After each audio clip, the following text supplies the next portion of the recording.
Hi, this is KristyLea, founder of Ascend-Now.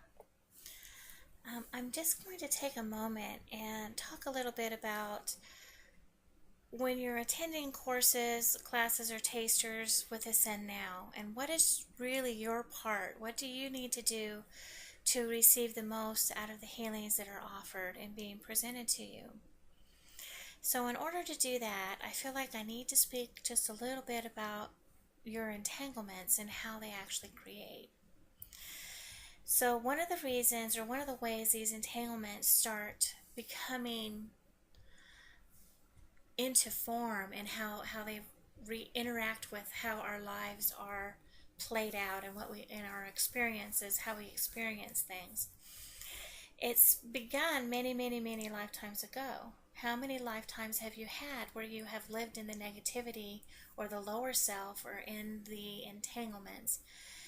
This has been many lifetimes, I'm sure, that each of you have had. Another thing that plays part in the entanglement is your genetics. What is your ancestors bringing in that help to form your entanglement in specific ways? So this too plays a part in what we're looking at and what we're dealing with. The way that our parents raised us also has a part in the way that our entanglements develop. Many times when I work with family groups, I can see the similarities within their entanglements and how they are playing out and experiencing their life experiences.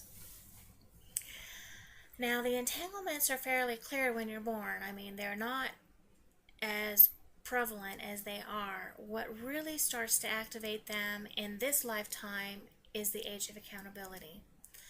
Now, I had asked Creator what the true age of accountability was, and the answer that I received was that it is not just when the child knows right from wrong, but it is when the child knows why it is right and wrong.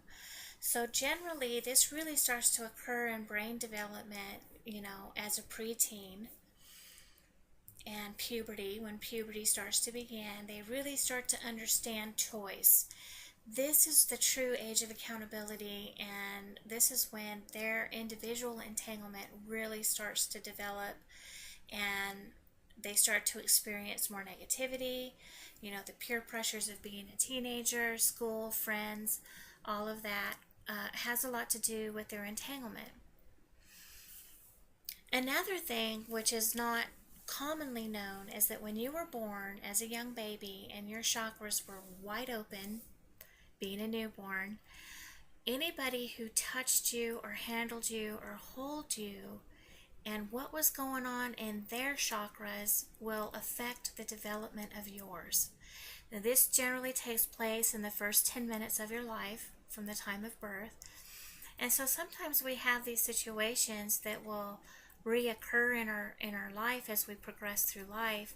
We don't really know why it comes from. If you had great parents and things were well for you growing up, but you just have these issues, you just don't know why. It's either related to past life, karmic stuff, or it may even be from the nurses and the doctors who handled you, were dealing with issues at the time of your birth. This is generally fairly easy to clear, but it does affect the seat of control and the yoke of labors. Now let's talk a little bit about the seat of control and the yoke of labors. The seat of control and the yoke of labors are located in your inner core, down by your lowest chakra, that base chakra. Now the seat of control kind of looks like a little cup, and the yoke of labors is a little ball that floats above the cup, and all strife, all struggle, all entanglements kind of spring forth from this area. Now the lower chakras are considered the lower you, because that's where a lot of energy gets stuck. All the negative energy just kind of turns and turns and turns in these areas. So clearing the entanglements and transitioning above the lower self, and the lower self is all negative thoughts, feelings, emotions, experiences, hatred, anger, sadness, grief, doubt. All of these emotions are considered coming from the lower self or the entanglements. So when I talk about transitioning above that, this means that we've got to clear all this mess of entanglement, all this negativity that has been brought in through many lifetimes, through parents, through your own situations, and the way that you are creating your life embodied, basically, with your body, with your being, with your experiences.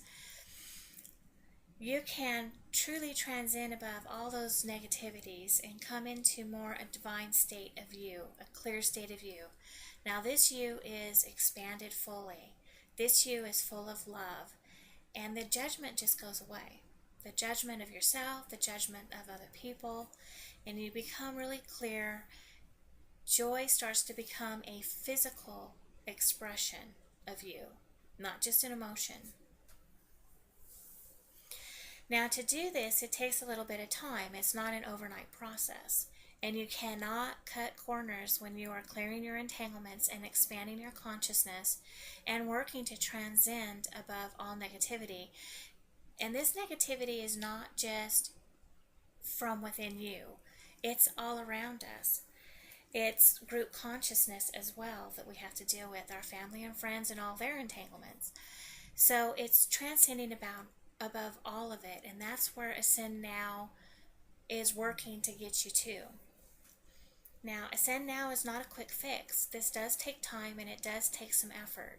So I'm going to talk a little bit about the efforts that you need to make to have the programs at Ascend-Now help you in the best and the quickest possible way.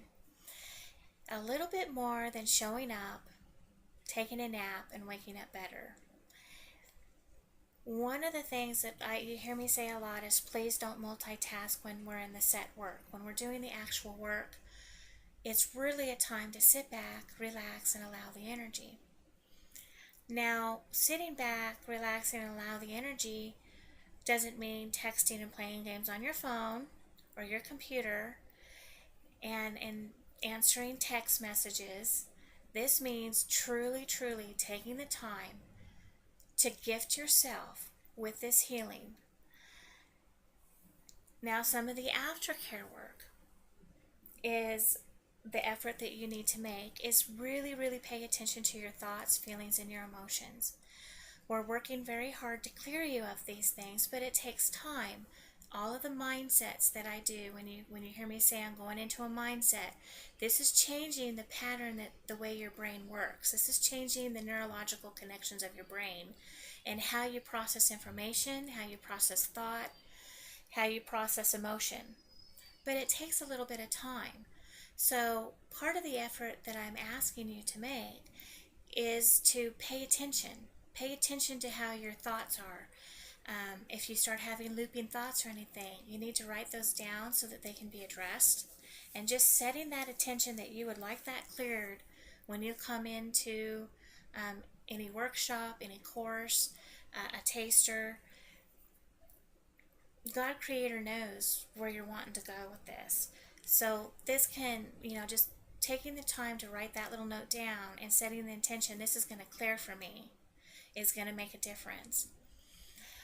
If you start finding yourself in a lot of negative thought patterns, whether this is towards somebody else or towards yourself, take a moment and center yourself in your heart and go into universal meditation and expand out. Now, I do have universal meditation. It is available for purchase where I walk you through. It is a recording. And the recording is imprinted with Creator's help in helping you to expand out. Now, when you're feeling a lot of negative emotion, it's a contraction of you. You're really, really contracting in to yourself. You're bringing all of your energy, all of your light, all of your possibilities and shoving it all deep down inside and shutting down. Staying expanded, and this is one of the efforts that you can take responsibility for in between sessions or in between your courses, is listening or walking yourself through universal meditation. This is going to help teach you and your being to stay expanded, because in this expanded state, you have more access to knowledge you come into a state of knowing. You don't know how you know, you just know. And it's not figuring anything out. Figuring out is also a very contracting energy. It sucks you in even harder. So pay attention to those thoughts, feelings, and emotions and work to stay expanded. Now let's talk about how much you're truly allowing yourself to receive. And what do I really mean by this, allow to receive? A lot of people have quite a bit of control energy, and control is wrapped around judgment as well. And it's not that you're a manipulating person, although most of you are. That's a natural state of living in the lower self. Allowing yourself to receive is even watching in this relaxed state of sitting back, allowing and receiving, is watching your thought patterns. If you start going into anything negative, say no, and expand out even further, because negativity is harder to hang on to when you're truly fully expanded into the center of your own universe.